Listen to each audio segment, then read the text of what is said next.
Well, good evening, everybody. My name is Faiza Hasib, and I'll be the moderator for tonight's event. Just a little bit of background about me. I'm a managing consultant at Berkeley Research Group, part of their health performance improvement practice. I've been in consulting for about over 3 years. However, prior to joining consulting, I used to work for large academic medical centers like Cleveland Clinic and Hartford Healthcare in service line management and integration. I would like to welcome you to tonight's panel on administrative fellowships, which is brought to you by ACHE, a SETC Students Membership and Involvement Committee. We would like to thank our chapter sponsors for their support for this program and our other educational events. Our charter member sponsors are Texas Children's Hospital, Houston Methodist, CHI St. Luke's Health, Memorial Hermann Health System, MD Anderson Cancer Center, and HCA Houston Healthcare. Our diamond sponsors are Medistar, the Intercontinental Houston Medical Center. Our platinum partners are Pearl Mayer, Page J. Taylor, Harris Health, University of Houston St. Clair Lake Center for Executive Education, Kindred Healthcare, Lumni, and EEPB.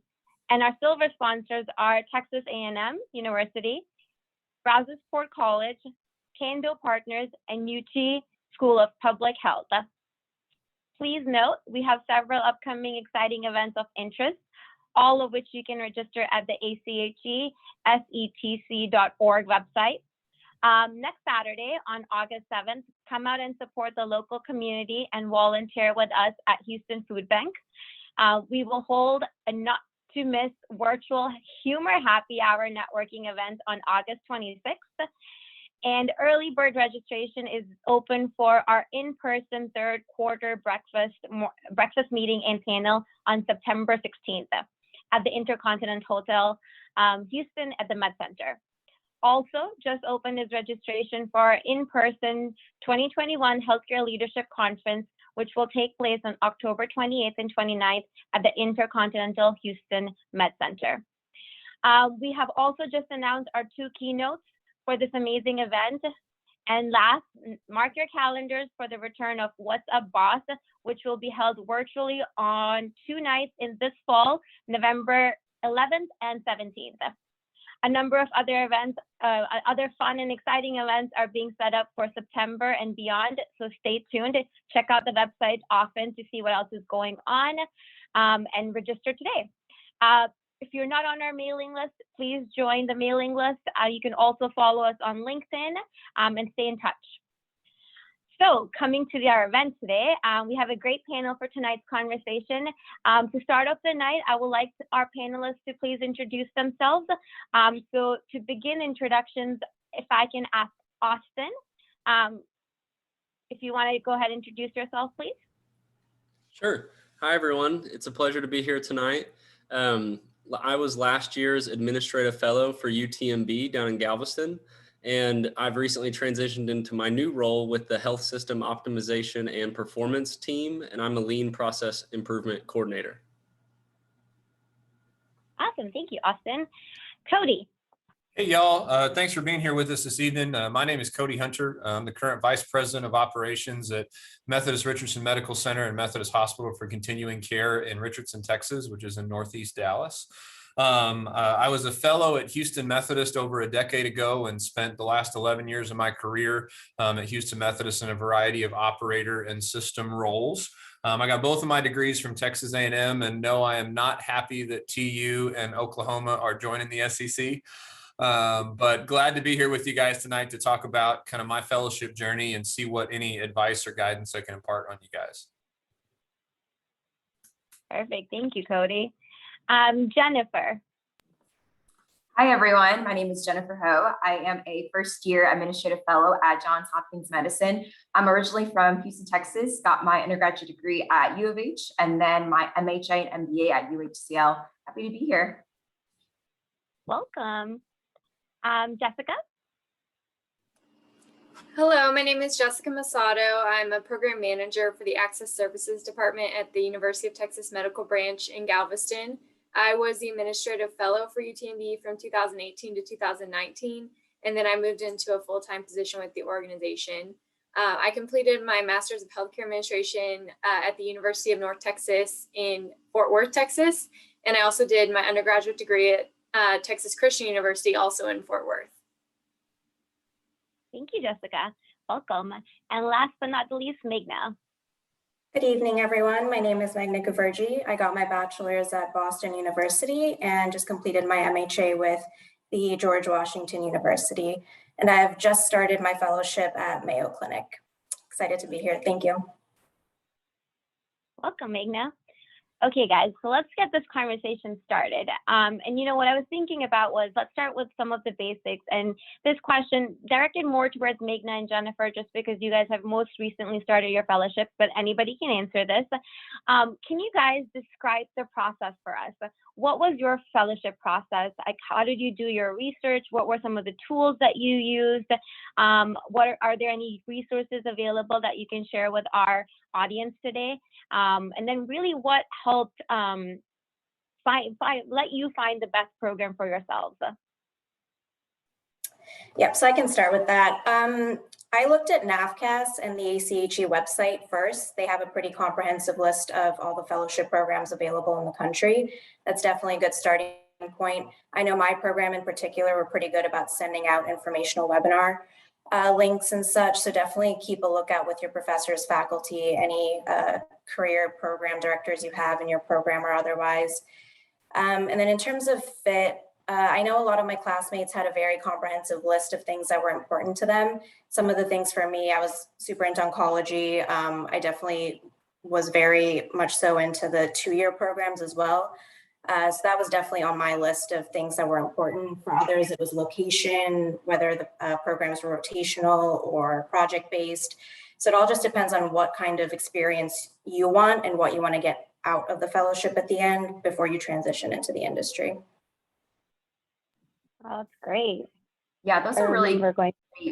Oh, sorry, go ahead, Lisa. Oh, go ahead.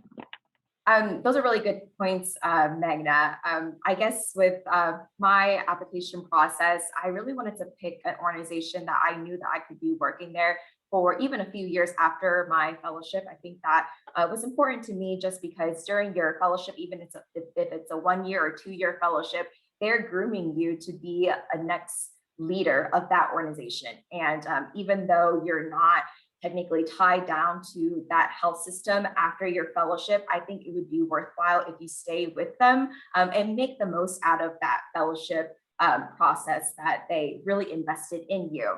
And so from there, I did a lot of informational calls, and I will say you don't have to do informational calls with every single fellow of that particular organization. Keep in mind that informational calls, even though it may seem informal or just a normal conversation, that matters too. So that's why I would say be wary of how many informational calls that you do. I remember an informational call that I did, I could hear that fellow typing in the background, obviously typing whatever I was saying. And then also that goes along with the whole webinars. Go to as many webinars as you want to, but then there comes to a certain point where it's okay to step out of that webinar space and just go forward and be confident in your application. And so I think that was my thought process with my applications. Yeah, I think it's funny that you mentioned informational calls. And actually, Cody, I don't know if you remember this or not, but how Cody and I met was actually an informational call. I had reached out to him because he was doing his fellowship at Houston Methodist, and I was looking into that program, and that's how actually we got connected. Yeah, so many years ago. I would have to echo what Jennifer said. Never underestimate the importance of those informational calls, but definitely you have to be prepared and ready to make that decision. Yeah. Any of our other panelists have any insights that they would like to share? That was great. Okay, well, I have another follow-up question for that. So when I think, Meghna, you talked about this between a 1-year program versus a 2-year program. Can you shed a little bit of light on that? Yep, absolutely. So as Jennifer mentioned, these programs are really grooming you to stay within the organization. What I found with programs that are 2 years, it's typically a mix of rotational versus project-based work. And I think that gives you that experience and exposure that you need to the different areas of healthcare, just to make sure you're a little bit more knowledgeable about the industry, all while developing that leadership management that you need to then fulfill the management roles that they are hoping to get you into at the end of the 2 years. So I would say the 2-year programs are probably a little bit more geared towards that management leadership, kind of throwing you into those positions sooner rather than later. And that's not to say that the first 1-year programs don't do that, but I feel like it's pretty much a pipeline for those organizations to keep you within their management system. That's awesome. So tell me about the next step, right? So you've submitted your applications. How do you go ahead and then prepare for the interview process? Especially, you know, Jennifer and Meghna, as you guys were going through the pandemic, how was that process look like for you? Yeah, so last year was intense since everything was virtual for us. So in some ways, there's pros and cons to that. Pro is that you don't feel nervous just being in your room and on a Zoom call. There's a certain extent where you don't feel nervous. Obviously, it's still pretty nerve-wracking talking to a group of senior leadership teams.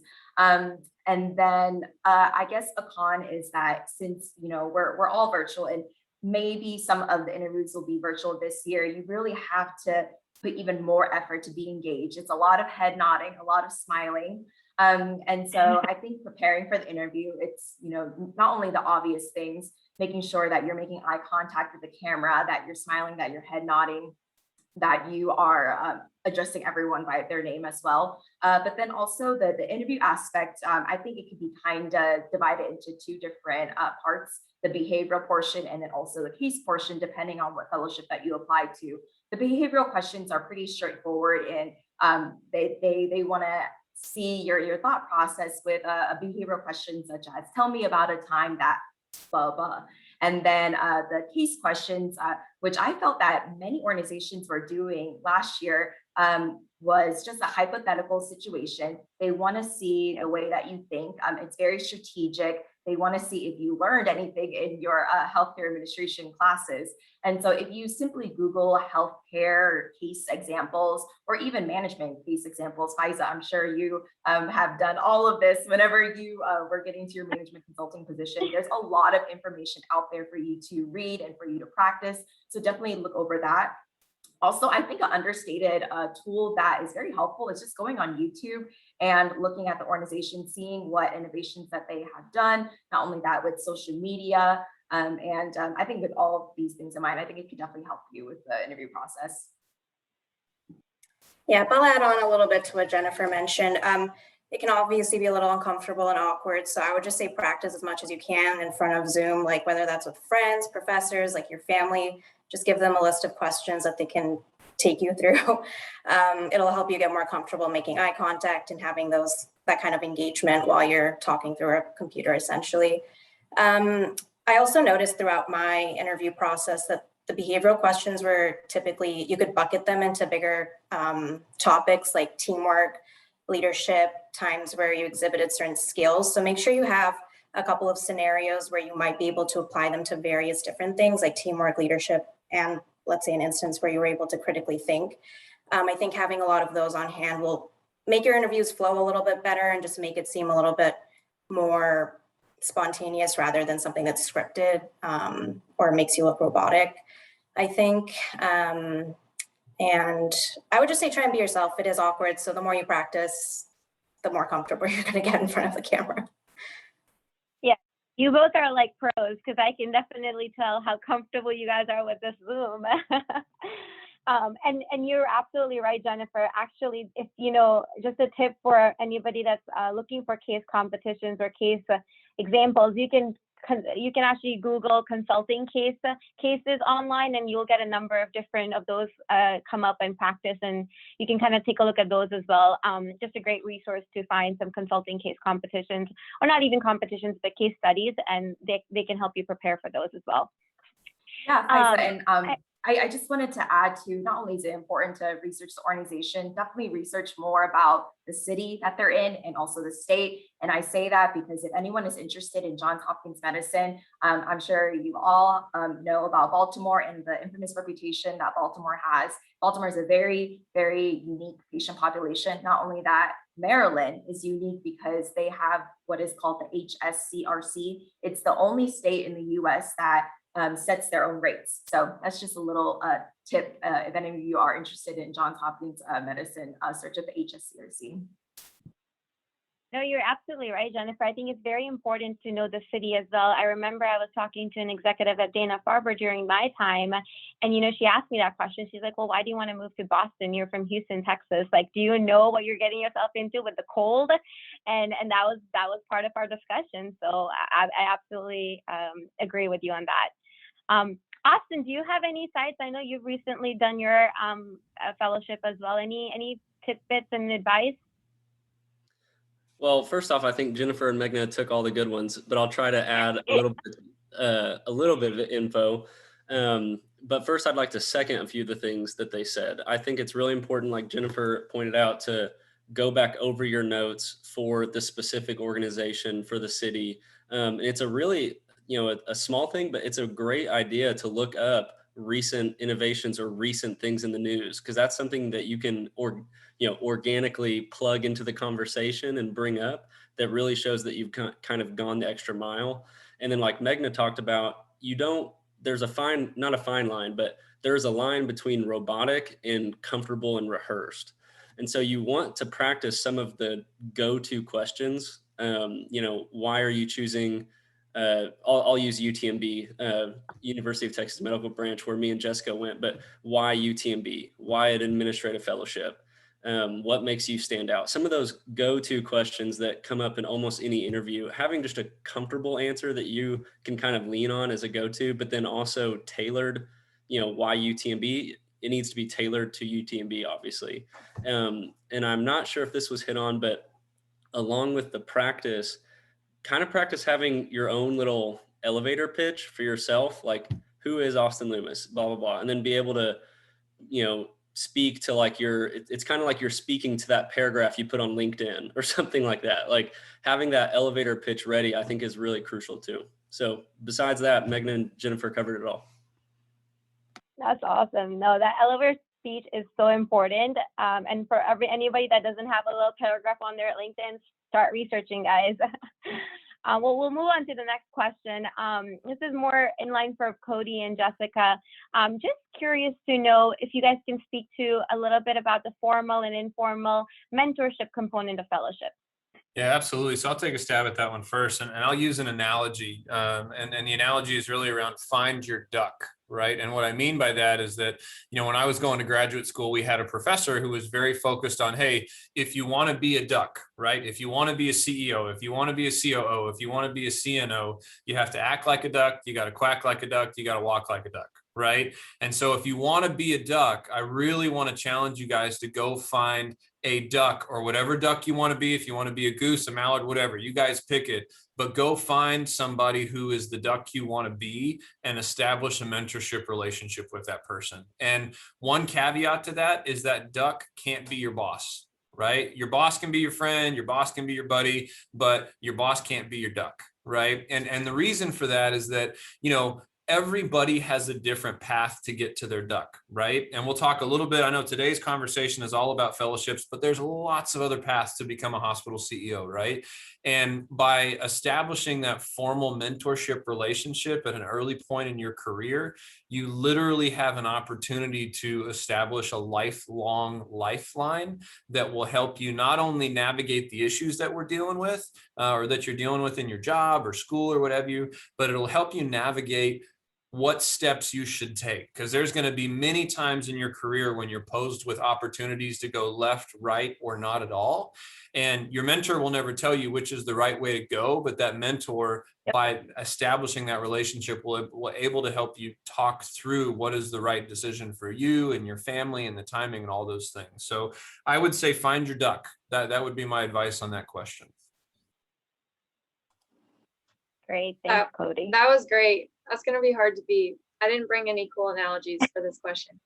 I will talk a little bit, though, about my experience as a fellow as far as the type of opportunities that were presented to me or that I was able to find within the organization when it comes to mentorship. So there were kind of formal things that were set up for me, such as, you know, regular meetings with my preceptor and with my skip level boss, who was not my direct supervisor. We also had something called book club with Donna. Donna was the CEO of our organization at the time, but we did a monthly like journal club or book club with her, where we would read a leadership book with all of the former and current fellows, and then talk about it and talk about how it relates to our roles and talk about what we're dealing with back in our own departments, and kind of just like have a forum where we could talk through those things. So those were some of the like formal opportunities presented to me. And then I would say informally, my organization, a lot of fellows chose to stay, which I know was brought up by some of the ladies that are currently in their fellowship, the value of staying with an organization post-fellowship. And so some of those people that were closer to me in their career stages are really great to have an informal mentorship with, where they can kind of be like that next step and be leading you through like, okay, how do I transition through what I'm going through now as a fellow, and then how to get past the fellowship and into my career. And so I find that, you know, someone who's just, you know, 5 years ahead of you can also give you some good perspective. It doesn't just have to be a senior leader that is your mentor. You can find mentors at different levels that can give you different perspectives. And so that was another opportunity that I found. I also had other leaders within the organization that sat in my office suite that were very open to having conversations with me and developing a relationship with me, which has been very helpful and something that I still carry with me today as an employee of the organization. And so I do think that one of the advantages to a fellowship is just exposure to a lot of leaders at different levels and the opportunity to develop and nurture relationships with them. And there's just a huge advantage to being able to start off with those relationships early on and then have a working career with those executives or other leaders throughout the organization for several years and really nurture that relationship. And so that was my experience. I love Cody's analogy and I want to steal it. So I probably will in the future. Oh, that was great. And thanks, Jessica. That's a great analogy. It's an easy one to remember as well. And I'll say the same. I mean, I think I've definitely have mentors from my fellowship, which was so long ago, that we still stay in touch with, and you connect on monthly, quarterly, something along those lines, or you just reach out to them when you have, you know, something that you're trying to work through, and that really helps. What I really liked, Jessica, was when you said that you can find people that even are only 5 years ahead of you. Because that's true, because sometimes you feel safer asking them some questions that, you know, you feel like are not at an executive level, and there's a little bit more comfort level there. So I do like that advice. So, you know, just kind of going into some of our another question was, you know, what are some characteristics and experience that you look for in a fellows application, sorry. So, you know, I know a lot of past fellows are involved in that process. So Cody, Austin, or Jessica, any insight on that? Yeah, I'll start and just comment on two things, and then would love to hear what Jessica and Austin have to say. I think the balance that's hard to strike, especially when you're interviewing for fellows or when we're interviewing fellow candidates, is finding those individuals who strike that fine line between confidence and humbleness, right? You know, appreciate that everybody, you know, who wants to be a fellow wants to come in and save the world on their first day. But on the other side of the table, as we're interviewing you, we know you don't know. That's why you're applying for a fellowship. And if it comes across in the interview that you know everything, then that's a huge turnoff, because we know you don't, right? And I would say that the other piece of the advice that I would encourage any interested candidate for any fellowship to really toe very strongly or take is remove the word no, I can't, or I won't from your vocabulary, right? I mean, a residency or fellowship is one of the few times in your life when you can overfill your plate, right? To see how big your plate is and not be shamed, punished, or penalized for overfilling your plate, right? So I think if you can take those two pieces of advice, that really kind of sets a good framework of a foundation for being a successful candidate. Awesome. We got to stop letting Cody go first.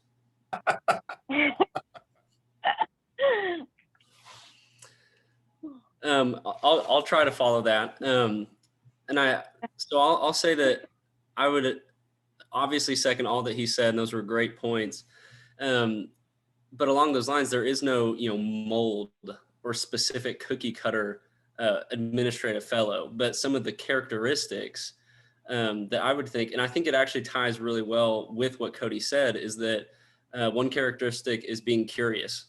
You can kind of tell if someone is a lifelong learner, and I think that's one way you can kind of work the line of confident and humble, because if you admit that you don't know everything, you can be confident in your ability, but if you're a curious lifelong learner, it'll come off as humble. It's hard to be constantly curious and cocky because you know that you don't know everything. So I think that's a really great characteristic to have, and one that I personally try to have is just being curious.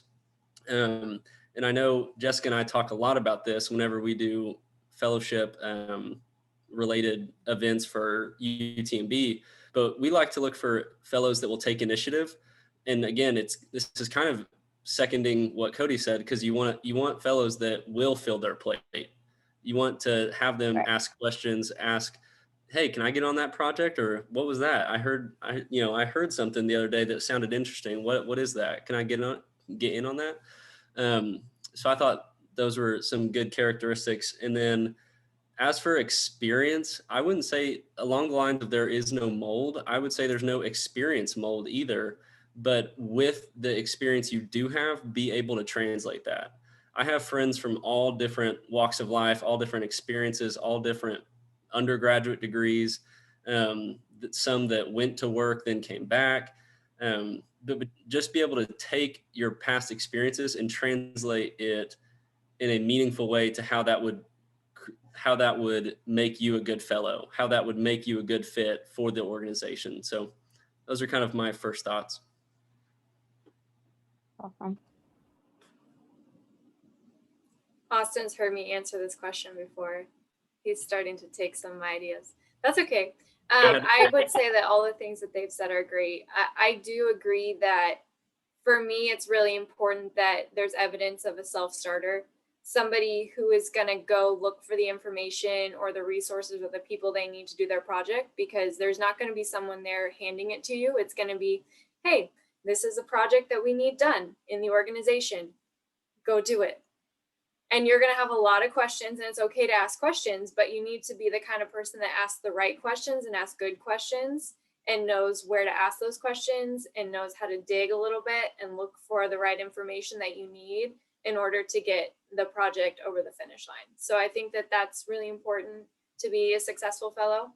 I 100% agree that you have to be somebody who has the humility to be able to learn and ask really good questions and know that you can't possibly know everything. You're never going to be a technical expert in healthcare. It's constantly changing, and there's 100 different departments that do 100 different specialties. And as an administrative person in healthcare, there's nothing that turns off a clinical person more than acting like you know how to do their job better than them. And so to endear yourself to the people that are going to work with you and maybe in the future work for you, you have to acknowledge like where someone else is the subject matter expert and where I should be learning from them and asking them good questions. So I 100% agree with the idea of somebody who's willing to be a lifelong learner. And I do think that, leadership potential is important.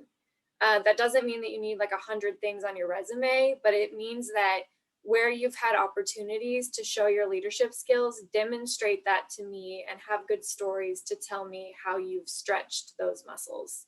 And I think those are some of the things that when we do the fellowship interview process, we're looking for when we're talking to candidates. Yeah, I think you guys are all absolutely right. I think fellowship is definitely one of that time where you can probably ask something very, outside of the norm and be able to potentially get it, because that's one time where everybody's so open to educating, giving you the opportunities and exposure. So 100% taking the initiative and asking for those things are very, very important. And I think some of the other things that you guys touched on is self-awareness. in order to be confident as well as humble, there has to be some certain level of self-awareness as well. So definitely would encourage all of our prospective students to do that. One question that kind of that I want to put towards Meghna and Jennifer as they kind of went through this process. We talked about what are the characteristics and experiences that we look at in applications, but how do you guys stand out in the process to be more competitive? Like, what were some of the things that you did or talked about during your interviews that kind of stood out and were competitive in the process?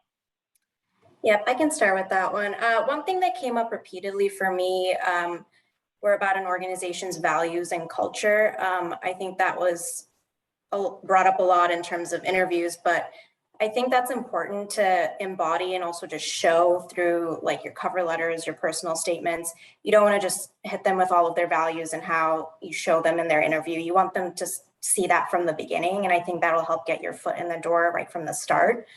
Another thing that I think really, really helped me, someone told me, like, no matter what question it is, whether it's a behavioral question, case question, if you need a moment to think about it, just pause and ask them for a minute or two to think through your answer, because at the end of the day, they respect you more for taking a moment to think through your answer strategically rather than just blurting out whatever comes to your mind, like at the first instance. So I definitely say, don't be afraid if you need a minute to just take a minute, regroup, and then talk. I feel like they will appreciate that more than you just giving them ramblings of an answer.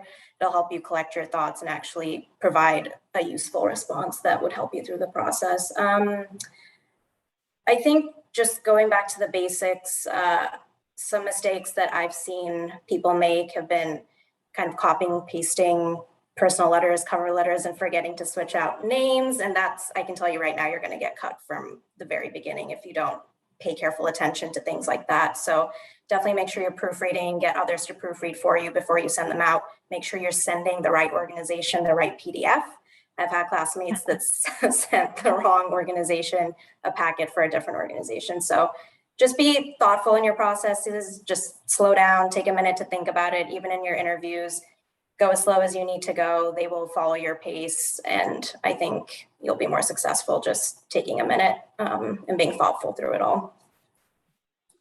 Definitely, Meghna. And I will say, particularly at JHM, we're very particular with putting the S after John. It's not John Hopkins, it's Johns Hopkins. And so I remember hearing that if they see John Hopkins on your personal statement, they'll just throw it out. So Johns Hopkins.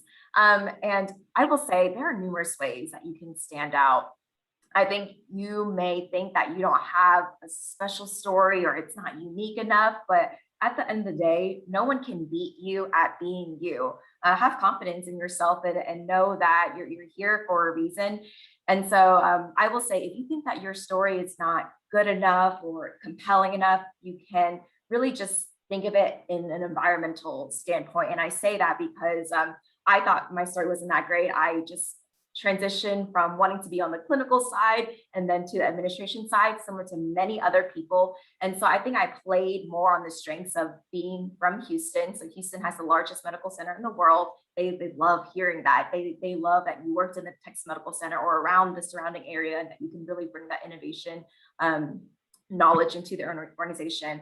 And then also a second thing, I'm from ALEAF, which I'm sure many of you know. ALEAF primarily has many minorities that are economically disadvantaged. And so you are very aware of the social determinants of health, community health, more of that care continuum from the four walls of the hospital. And so not only that, I will say, be sure that you know how to speak to your experiences, whether it's your job experience, whether it's your projects. They really appreciate when you're able to articulate that well. What did you gain from your projects? And so I know many of you will hear to use the STAR method.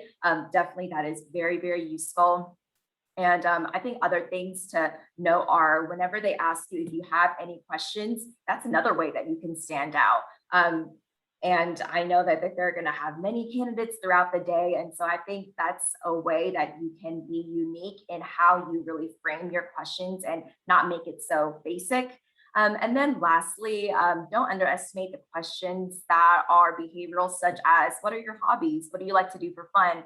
That will really make the question on you. It could be anywhere from, I hiked Mount Kilimanjaro or something crazy like that. I did not do that, by the way. It's a way for you to stand out and let them know that you are not just work, that you have a life outside work. I think the last question is so important because sometimes, when somebody asks you that, you just almost, you have to think about it for a second because you're like, what are my hobbies? Like, what do I like to do for fun? Because you're so focused on this process and so stressed about it. So you tend to forget about those things. But yeah, it's the little things that always get you. That was really helpful, both Meghna and Jennifer. Thank you. Coming back to Cody, Jessica, and Austin, can you guys talk a little bit about some of your most impactful or favorite projects as a fellow? Sure, I will start. One of the projects I was privileged to be on as a fellow is we actually acquired a leased space and opened a new hospital campus. And so I was able to participate in the project management of standing up a new hospital in the community of Clear Lake.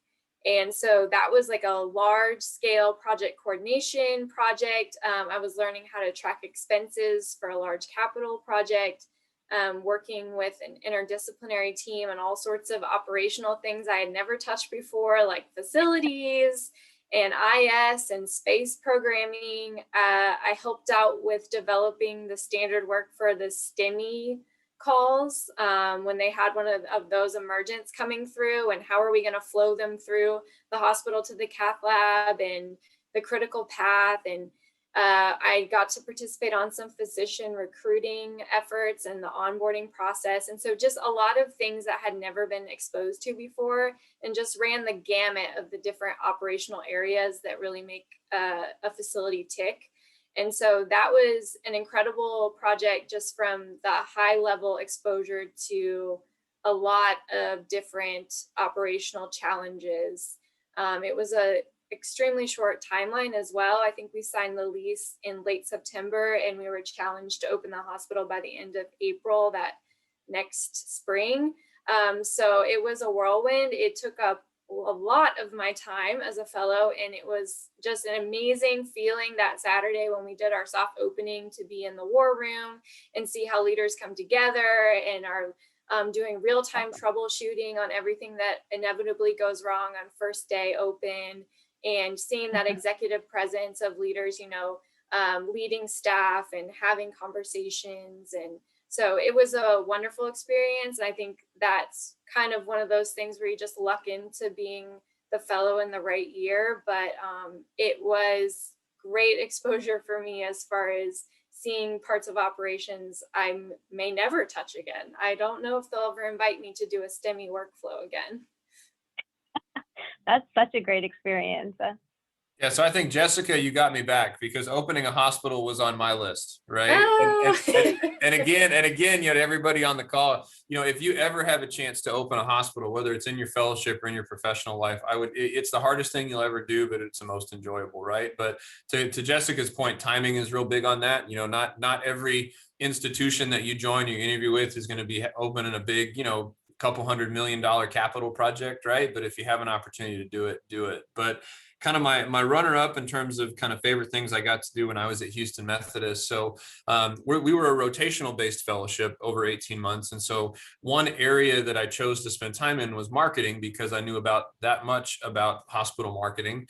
And one of the things that I still get to see every time I turn on the TV is I was able to lead efforts to evaluate our sports sponsorships and how we leverage those sports sponsorships. So had an opportunity to really dive into a space where they hadn't really had an analytical eye to look at, okay, what is the value of Houston Methodist being the official healthcare provider of the Houston Astros or the Ballet or the Houston Texans? And so was really able to do some rigorous work around that and make a series of recommendations that the organization ultimately accepted. And so, I'm still proud to this day, even though I'm no longer with Houston Methodist, when I turn on the TV and trash cans or not, see that Houston Methodist is the official healthcare sponsor of the Houston Astros. And so, if you can find an opportunity during your fellowship to be a part of something incredibly impactful like that, I would just challenge you to try to gravitate to those individuals who are leading those efforts. And the benefit is, as a fellow, is you'll know when those big efforts are coming down the pipeline. And since you'll be the one that probably has the most capacity in the room, usually when you ask to get plugged in on those type of big projects, they'll pull you in gladly. Extra hands are always welcome. Well, I did not open a hospital or work with marketing, but one unique thing, and this is not dissimilar to any fellow this past year, was that I got very comfortable in disaster preparedness. My first project actually was helping to develop a COVID tracker for when employees would be able to return to work, because our staffing was so short because staff were getting infected. And then, so dealt with COVID still dealing with COVID, but there was a lot of COVID at the beginning. And then Houston was almost hit. Well, Galveston and Houston. Galveston was almost hit by a very large hurricane. So much so that we even talked about vacating the hospital. It luckily didn't happen, but that was an interesting time as well, seeing the preparedness for that. And then Texas experienced a once in 100 years freeze. So there was a lot of disaster preparedness this last year. But if I had to pick a project that was my favorite, it was actually a process improvement project, which at UTMB we call them model cells. But we went to one of our orthopedic clinics, and me and a team of lean facilitators spent 8 weeks in the orthopedic clinic and went through a value stream, identified pain points, did a 5S activity, led them through rapid improvement events. It was kind of my first experience like that. And that was just an incredible experience for me. I loved all the process improvement work. It's now what I do full time, so I obviously liked it a lot. It was a great experience. That's awesome. Yeah, what a year did you have with your fellowship? That's awesome. And I'm crazy at the same time. I remember during my fellowship, we were actually consolidating and repurposing one of our hospitals. So that was a very interesting experience that I got a chance to be a part of. Talking about projects and impactful and favorite projects, what are some of the greatest challenges that you guys had to overcome in your fellowship? So I'll take this one first, and Jessica has heard this many times because I'm open about this, but this is always my go-to answer. My biggest challenge was over scrutinizing myself and putting a lot of pressure on myself. I find myself, I naturally scrutinize everything I do. And so at the beginning of the fellowship, I really was, why don't you have more projects right now? When are you going to get a project? Or why don't you have a bigger project? Why aren't you making a bigger impact? Stuff like that. When in reality, I should have taken a step back, realized the opportunity I had to develop the relationships that you get in a fellowship, and then projects come more naturally from those relationships. So that was something that right off the bat, I kind of struggled with, because there was a transition with preceptors.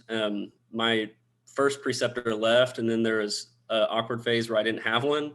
And so I was, kind of trying to find a way to make an impact. And so that was probably the thing I struggled with at most. But then once I started to let relationships develop and focus on those first and find some of my ducks, that's when the projects really started flowing. I had a similar experience from Austin. I was hired by a different preceptor than I ended up having as a preceptor. So it happens all the time. Leaders come and go, especially at the higher levels. Transitions happen. But yeah, Austin worked through some interesting transitions during his fellowship and a pandemic. So, applause all around. That was a tough start. Tough summer to start your fellowship. But for me, in my fellowship, I think one of the challenges that I had to overcome was time management. Cody talked about saying yes to everything. And I was definitely a yes person, which I think you should do in your fellowship. I am not advocating for not saying yes, but that means that you have to learn how to manage deadlines and expectations for your stakeholders. and know what is important and what can't move, and then what's more flexible and can push in favor of other things. So learning how to know that your to-do list is not going to be done at the end of the day, and that you're going to have to be balancing competing priorities, and being able to be upfront and manage expectations with your stakeholders to make sure that you're meeting the objectives and you're meeting what needs to get done, but also knowing what's flexible and what's not flexible, so that you can get everything that you need to done in the limited amount of time that you have. Yeah, so it sounds like Jessica, Austin, and I all had similar fellowship journeys. I think I had 3 bosses in 18 months, right? So it just happens, right? And you got to be prepared for the unexpected. You know, people transition, get promotions, retire, kind of all that stuff. But I'd have to absolutely echo kind of Jessica and Austin's comments. You know, most likely if you're pursuing a fellowship, you're a hyper type A and are going to be your own biggest critic, right? But one of the things that you have to do while you're filling your plate and getting to know an organization, potentially in a new city with no friends or support network, is you have to find a way to achieve some sort of balance, right? A fellowship is a job that you can spend 14 hours a day, 7 days a week, and still not be on top of your to-do list, right? That is not healthy. Right. So probably the biggest challenge that I experienced is, hey, you can do 14 hours, 7 days a week for a couple weeks, right, just to get through the thick of it. But that's not sustainable. Right. And so then you have to figure out how to do one of two things. You either have to figure out how to prioritize and do your work differently, which you can, but that's where your duck comes in your corner, right? Asking and seeking guidance on how to do things different or better. Or you have to be able to ask for help. Right. And most of the people on this call probably are challenged asking for help.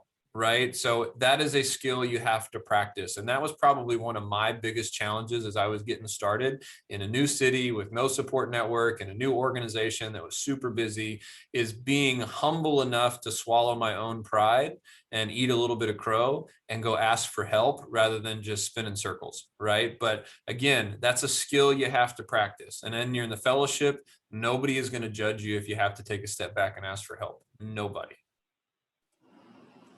I just want to echo what Cody said. Somebody who was a former fellow in my organization told me the same thing when I came in. He said, you have transplanted from a new city. Whatever you like to do you like to run, ride bikes, like maybe you sing in a choir, like whatever you like to do, go find a way to do that, like in the community, and find some sort of community outside of work to keep your sanity.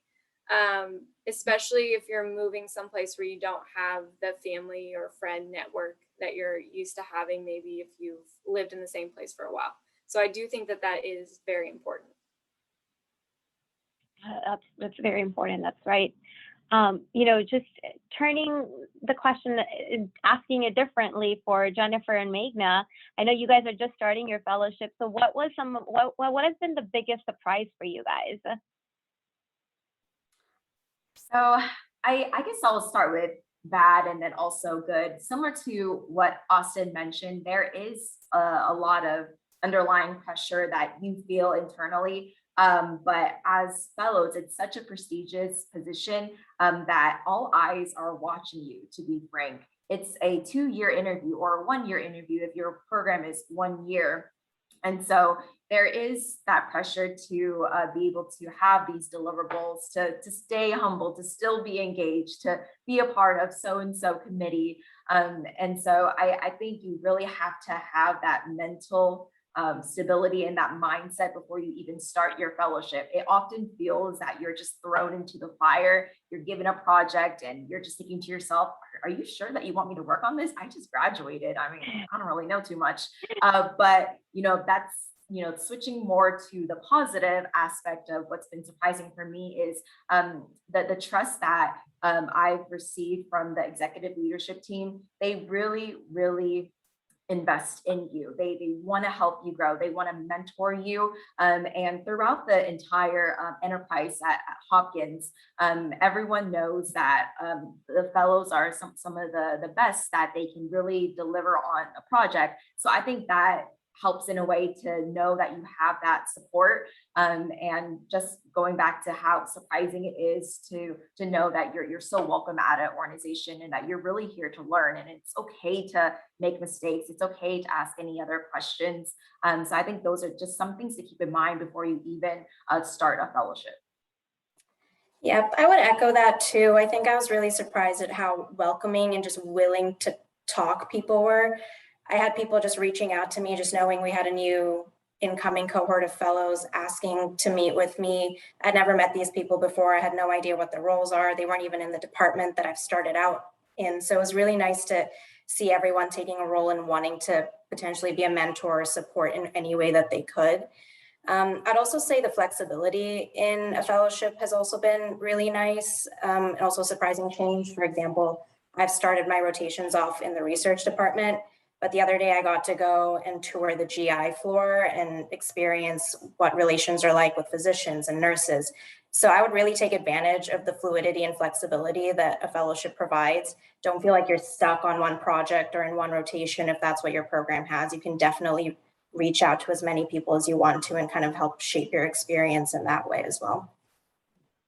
And I just also wanted to add something that not really is surprising, but it will hit you in the face, is just all these conversations about the nationwide shortage in EVS, nutrition, pathology, nursing. Yep. And so every single day you are talking about this, you are trying to come up with some recruitment and retention strategy, but then all the while, McDonald's and Amazon and all these other competitors are offering people so much more money. And so I think with all the candidates that are applying this year, just be sure you read a lot about that, because every single hospital, no matter where you're at, they're thinking about this right now. How can we recruit more nurses? How can we recruit more EVS staff, or at Hopkins, we call it EVC. So that's just something to keep in mind. That's great advice. So shortage is everywhere. That is true. It's nationwide. Well, in the interest of time, guys, we're going to hop on to some of our questions from the chat. So whoever wants to answer any of these, please go for it. Our first question was around the informational calls. The question is informational calls referring to reaching out to current fellows and scheduling one-on-one meetings? Yep, I can start with that. Yeah, usually informational calls are exactly that, where you reach out to fellows of programs and have a discussion with them. I will say try and do as much research on the organization before you have those calls, so you're not asking them questions that you can find on their website. I would use that time to really ask more about their experience, ask them questions about like fit and culture, ask them what projects that they've been working on, any career development opportunities like attending conferences or how the mentorship looks like. Try and fray away from asking questions that might be available on LinkedIn or through webinars and their websites. That's great. Can I just make a plug though, as someone who did a lot of informational calls with candidates, find more interesting questions to ask than what is your culture like? Because I can't tell you how many times I had to answer that question. I know it's like important, but there are other ways to ask about culture and to get a sense of the organization's culture without asking, how would you describe UTMB's culture? Because culture is very much like an under the surface thing.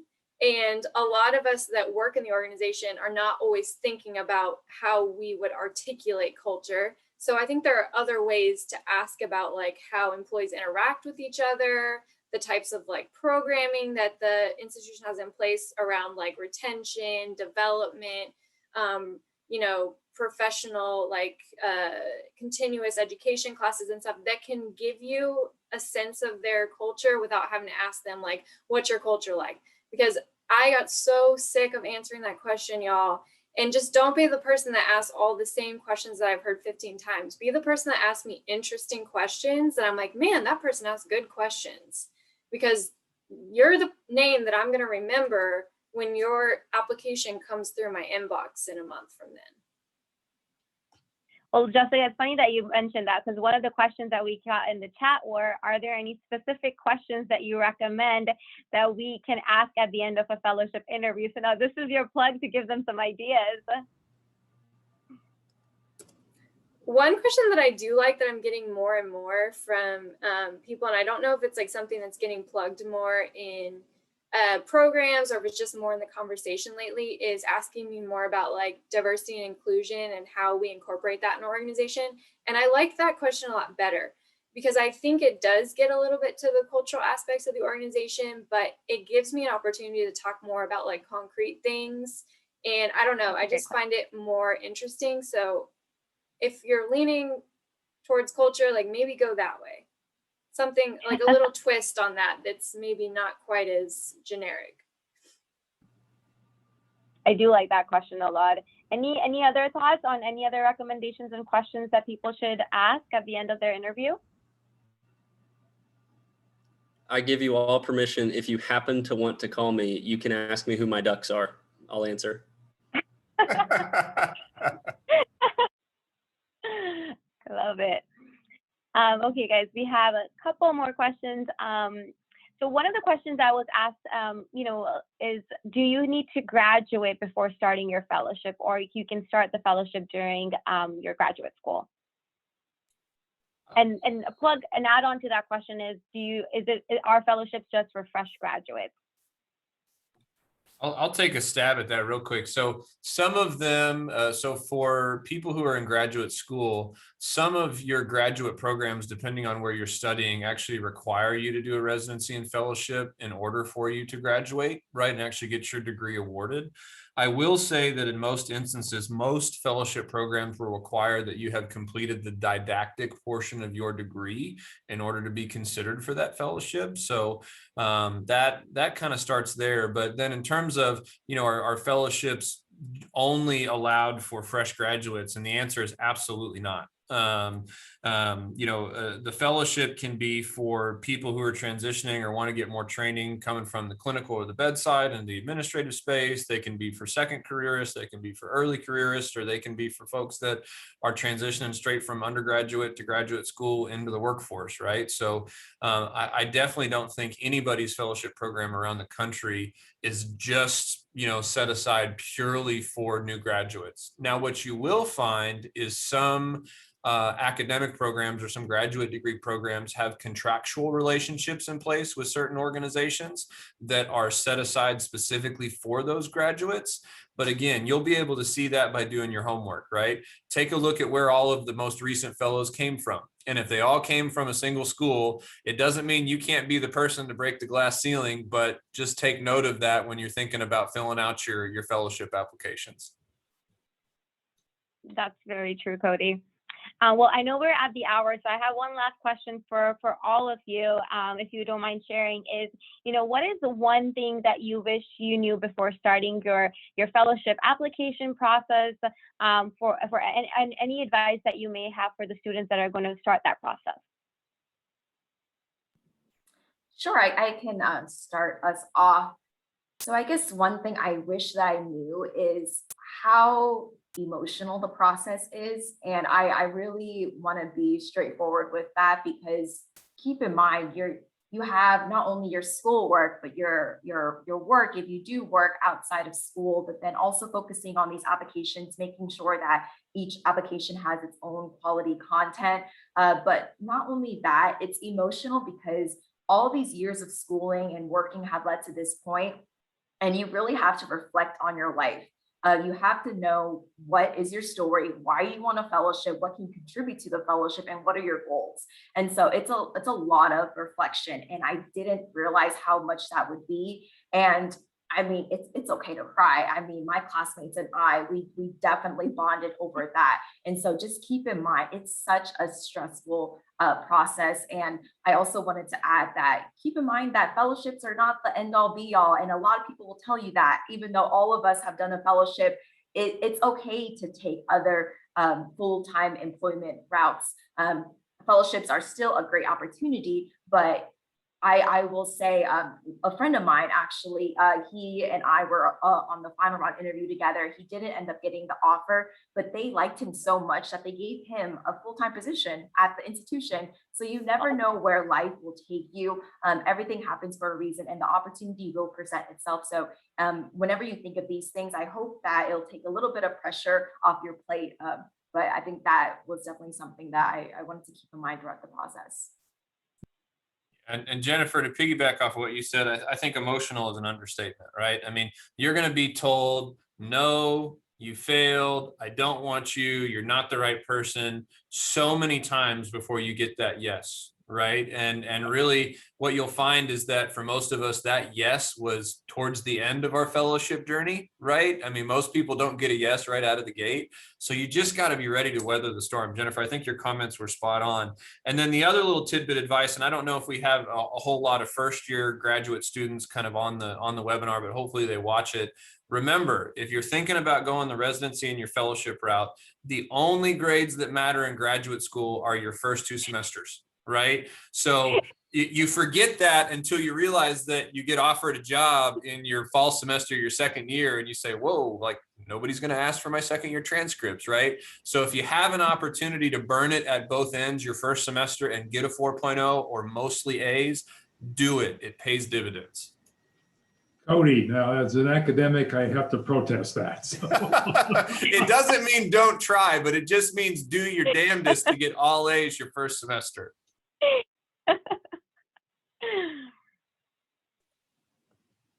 I really like what Jennifer said about the fact that, you know, fellowships are wonderful. I'm so glad I had the opportunity to be a fellow, but they're not the only way to be successful in the industry. I have leaders who were fellows, and I have many leaders that had lots of different circuitous pathways to where they are today. So keep that in perspective, because it is a very competitive process and you'll get told no a lot. And that doesn't mean that you're done in healthcare, please. One thing that I would say, and I think this reiterates something that maybe came up a little bit earlier in the call, but take the time to get to know the organizations you're applying to, because it is more than just a 1-year commitment or a 2-year commitment. I think you should go into it with the hope and the expectation that you're going to commit more than just your fellowship to this organization. So be thoughtful about the organizations you're applying to and really think about, like, is this an organization that I want to have a career with and that I could see like being a part of for longer than just that 1-year experience. And I think that, you know, a few quality applications to organizations that you really feel connected to is better than many mediocre generic applications, just to try to get as many out there as possible to increase your chances. So take that and do with it what you will, but I have gotten the copy paste wrong organization in the cover letter applications, and that will not serve you well. So I would say, know the organizations you're applying to, make sure that they're organizations that align with what you want from your career, and spend the time to give them a quality application. So one of my professors told me, going through the interview process and stuff, if you get a no, don't look at that as, oh, you got a no and be defeated. Look at that as a networking opportunity almost. You got to meet people, you got to talk to people and be interviewed by people who are in the industry who you could definitely reach back out to down the line and talk to. So never shut those doors. Healthcare is a very small industry. So as you're going through these interviews, even the other people that are being interviewed, be personable, have conversations. Don't think of them as the competition. Even if you don't get it, they could be a future coworker, connect, that could help you down the line. So just be open to talking to everybody and be nice. That's so true.